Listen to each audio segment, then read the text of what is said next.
Bihar live news में आप सभी का एक बार फिर से बहुत बहुत स्वागत है। जैसे कि सिवान के जो भी रिनाउंड मेडिकल प्रैक्टिशनर्स हैं, डॉक्टर्स हैं, उनसे मैं मुलाकात कर रहा हूं और सभी डॉक्टर से मिलने के बाद एक ऐसे डॉक्टर से मैं आज संपर्क कर रहा हूं जो शायद परिचय के मोहताज नहीं है। डॉक्टर साहब मेडिकल क्षेत्र में काफ़ी लंबा अपार अनुभव रखते हैं।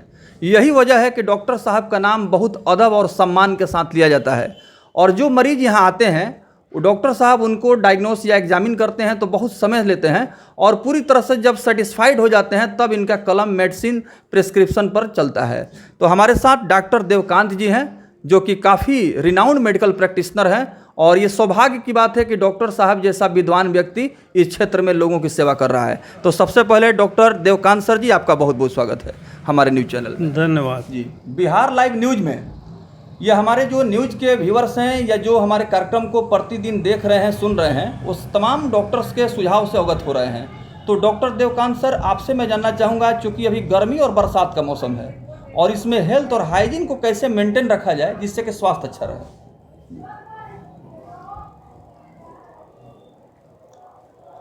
सबसे पहले हाइजीन को ही देखा जाएगा। हाइजीन को देखने से ही हेल्थ आपका सही रहेगा। बिल्कुल। तो इस मौसम में बहुत सारी मौसमी बीमारियां चलती हैं। हाँ, ठीक ना। जी। मौसमी बीमारियां जैसे वायरल फीवर, जी। टाइफाइड फीवर और मलेरिया से संबंधित, डेंगू से संबंधित फीवर। तो इसको समझने के लिए सबसे पहले उसका कंप्लीट हिस्ट्री ले लेना चाहिए मरीज का। एटलीस्ट 10 मिनट लगेगा, हिस्ट्री बता देगा अपना। हिस्ट्री बताने के बाद कंफर्मेशन अगर हो जा रहा है तो ठीक है, अगर हम डायग्नोज कर ले रहे हैं तो ठीक है। Otherwise very necessary thing is to send patient for laboratory investigation. तो उसमें हम फुल कंफर्म हो जाएंगे कि उस मरीज को एग्जैक्टली क्या मेडिसिन देना है। निश्चित रूप से आप सफल होंगे, इसमें कोई दो राय नहीं है। अगर आप 8 घंटा समय देते हैं, 4 घंटा दिन में, 4 घंटा रात में। सर, एक सवाल मेरा ये भी है, चूँकि सिवान के बहुत सारे डॉक्टर्स हैं, उन लोगों का हम लोगों ने इंटरव्यू लिया है और वे आपके बहुत अच्छे मित्र भी होंगे, उनसे बहुत अच्छा आपका ताल्लुकात और रिलेशन भी होगा। तो आपके माता पिता चाहते थे कि आप जो है मेडिकल फील्ड में जाएं, समाज का सेवा करें, ऐसा माता पिता का कोई सपना या इस तरह का सोच था या आपका पर्सनल? फादर का ही एक ये सोच था कि मैं एक डॉक्टर बनूं। तो मैंने उनके सोच को गति सीमा दी और मैं एक डॉक्टर के रूप में अपना कर्तव्यों का निर्वहन कर रहा हूँ। देखिए, बहुत बड़ी बात डॉक्टर साहब ने कही है कि इनके जो पिताजी थे, उनका पिताजी सर आपके हैं, उनका स्वर्गवास हो गया है जी, देहांत हो चुका है। डॉक्टर देवकांत सर जी के जो पिताजी हैं उनका देहांत हो चुका है, स्वर्गवास हो चुका है। लेकिन डॉक्टर साहब के पिताजी की यह हार्दिक अभिलाषा थी, दिल्ली तमन्ना और ख्वाहिश थी कि मेरा बेटा पढ़ लिख करके समाज का काम आए और यही हुआ। डॉक्टर देवकांत जी ने अपने माता पिता के सपने को साकार किया और यही वजह है कि आज डॉक्टर साहब यहाँ बहुत सारे लोगों का मेडिकल सेवा कर रहे हैं, उनको जो है मेडिकल सजेशन दे रहे हैं, मेडिसिन प्रिस्क्राइब कर रहे हैं, लोगों की मतलब जान की रक्षा कर रहे हैं। डॉक्टर साहब, ये प्रेरणा आपको पिताजी से मिली? जी जी जी। वो चाहते थे कि आप इस क्षेत्र में जाएं? हाँ, वही चाहते थे कि हम इस क्षेत्र में जाएं। देखिए, बहुत सारे ऐसे माता पिता हैं कि उनके औलाद अपने माता पिता के सपने को साकार नहीं कर पाते हैं और अपने माता पिता के सपने को एक चैलेंज के रूप में नहीं लेते हैं। और डॉक्टर देवकांत जी ने इसको बड़ी गंभीरता से एक चैलेंज के रूप में लिया और उन्होंने देखा कि अगर माता पिता चाहते हैं कि मेरा बेटा समाज के लिए काम आए और अपना नाम रोशन करें, माता पिता का जो है लोकप्रियता को बढ़ाए, तो उन्होंने ऐसा किया और यही वजह है कि आज डॉक्टर साहब एक कामयाब डॉक्टर बनकर के समाज का काम आ रहे हैं। डॉक्टर साहब हमारे कार्यक्रम में शामिल हुए, इसके लिए बहुत बहुत धन्यवाद। धन्यवाद आपका भी। आप देख रहे हैं सिवान के जाने माने सुप्रसिद्ध जनरल फिजिशियन डॉक्टर देवकांत जी हमारे न्यूज़ चैनल के स्क्रीन पर आपसे मुखातिब हैं।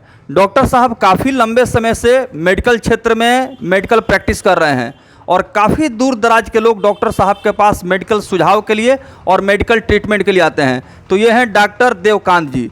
डॉक्टर साहब से जानना चाहेंगे, सर लोगों का जो लाइफ स्टाइल है, रहन सहन है, ज़िंदगी जीने का जो तरीका है, इसमें तनाव है, स्ट्रेस है, सुझाव दें कि कैसे मतलब इससे मुक्ति मिले। स्ट्रेस को दूर करने के लिए सबसे पहले हम अपने रहन सहन की विधि को बदलें। जैसे हम योगासन वगैरह बहुत लोग नहीं करता है, लेकिन उनको मालूम नहीं है कि योग से बहुत ही बेहतरीन तरीके का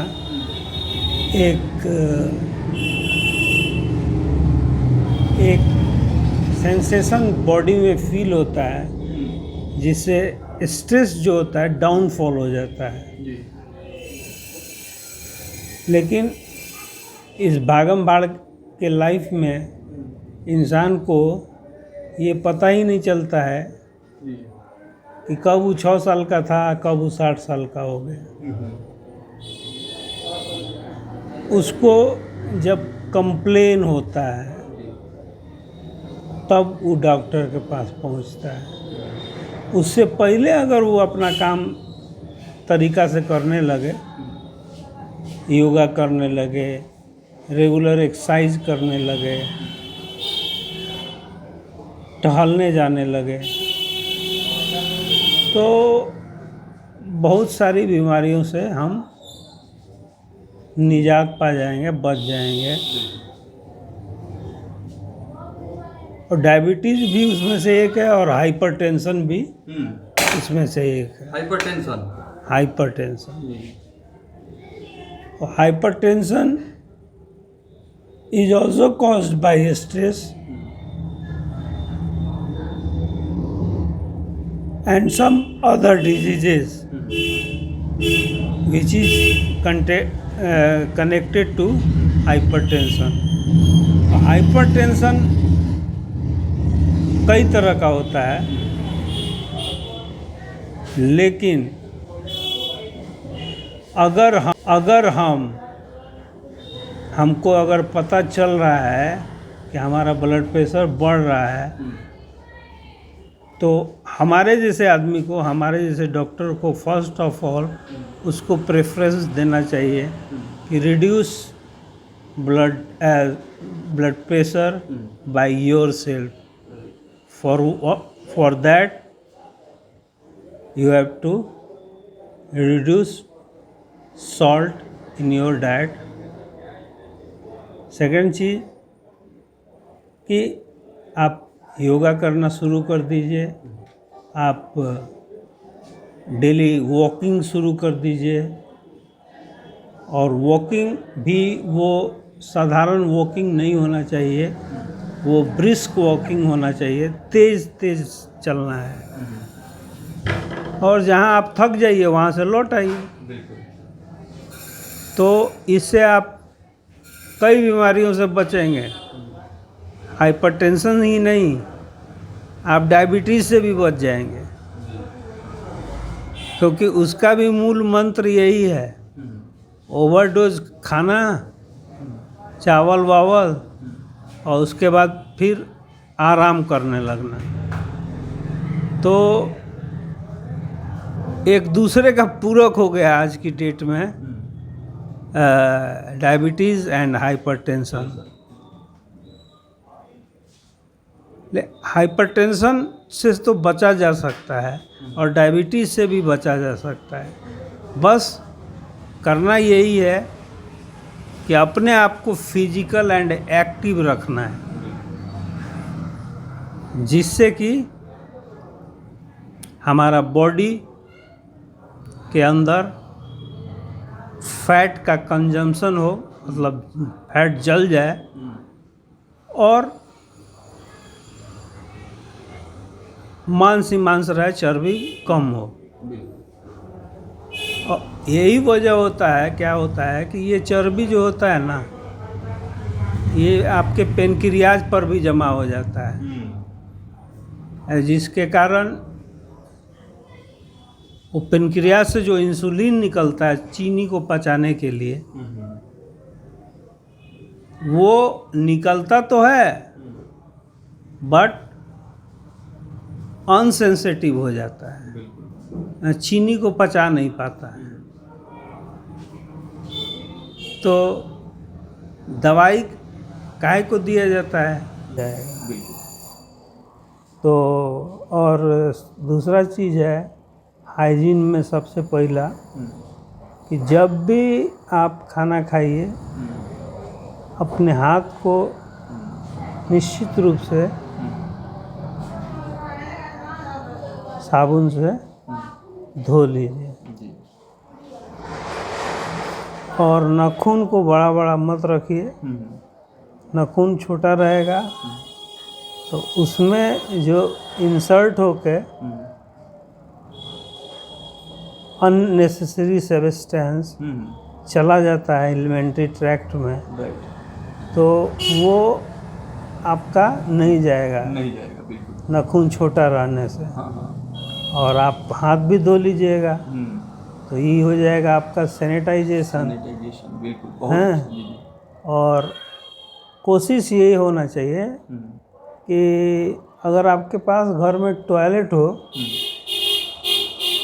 और टॉयलेट हो तो टॉयलेट का ही इस्तेमाल करिए, खेत वगैरह में जाने का ज़रूरत नहीं है, क्योंकि अभी इस मौसम में सांप का प्रकोप भी रहता है।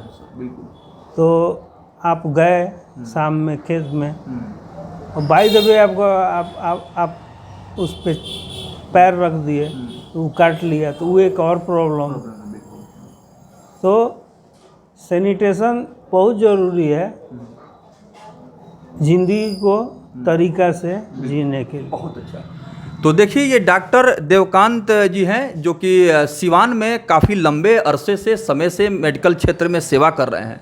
और डॉक्टर साहब आपसे मैं जानना चाहूँगा, चूँकि बहुत सारे स्टूडेंट्स जो मेडिकल का प्रिपरेशन करते हैं वो भी हमारे बिहार लाइव न्यूज़ के माध्यम से प्रतिदिन कार्यक्रम को देख रहे हैं, सुन रहे हैं, और आप जैसा एक कामयाब डॉक्टर बनकर के समाज का सेवा करना चाहते हैं, तो उनके लिए क्या कुछ कहेंगे? किस तरह से आपने तैयारी किया, किस तरह से आप मेडिकल क्वालिफाई किए, इसके बारे में थोड़ा बताएँ। देखिए, मेडिकल क्वालिफाई करना बहुत बड़ी बात नहीं है। क्यों? क्योंकि जो भी बंदा एग्ज़ाम के थ्रू मेडिकल में सिलेक्शन होता है उसका मेडिकल कॉलेज में, तो उनको अपना कुछ नहीं, ज़्यादा से ज़्यादा 8 घंटा देना होगा। अच्छा। ज़्यादा से ज़्यादा 8 घंटा दीजिए और निश्चित रूप से आप सफल होंगे इसमें। चीनी को पचाने के लिए वो निकलता तो है बट अनसेंसिटिव हो जाता है, चीनी को पचा नहीं पाता है। तो दवाई काहे को दिया जाता है? तो दवाई इसी के लिए दिया जाता है कि वो सेंसिटाइज हो जाए, वो इंसुलिन पचाना उसी इंसुलिन को है। तो जो वो इंसुलिन निकल रहा है वो आपका इनएक्टिव है, एक्टिव नहीं है। उसी को एक्टिव करने के लिए हम जो भी दवाइयाँ हैं, इंसुलिन हैं वगैरह प्रिस्क्राइब करते हैं। और हाइपरटेंशन का मसला ये है कि आज जो स्थिति है हाइपरटेंशन और डायबिटीज़ दोनों में मसला ये है कि हमारा जो लाइफ है ना बहुत फास्ट हो गया है। और फास्ट लाइफ बहुत सारे बीमारियों का जड़ है। आप फास्ट लाइफ के अंदर जंक फूड इस्तेमाल करते हैं, ठीक, जंक फूड का इस्तेमाल करते हैं जिसमें हाई एनर्जी पर खाना बनाया जाता है। इसमें आप बर्गर देखिए, नूडल्स देखिए, ये सब हाई टेम्परेचर पर बनता है। तो जो भी उसका इंग्रेडिएंट है, जो भी उसका जो ग्रीन सब्सटेंस का, ग्रीन सब्जियों का इंग्रेडिएंट है, वो तो जल जाता है चूल्हे पर, रह जाता है बेकार चीज़, जिससे आपका पेट भरता है। तो हम तो हर बंदे को, हर मरीज को ये कहना चाहेंगे कि आप शुरू से ही तैयार रहिए, जब आप 40 के हो गए तो, कि हमको ये चीज़ ना पकड़े। तो हम इसको किसी विशेष मंच पर स्थिर होके लोगों को बता सकते हैं, समझा सकते हैं, और कोई आए तो हम उसको पूछ के भी बता देंगे कि उसको क्या क्या करना चाहिए। सर, जो भी मतलब सवाल थे उसका समय भी पूरा हुआ, और बहुत बहुत धन्यवाद, थैंक यू।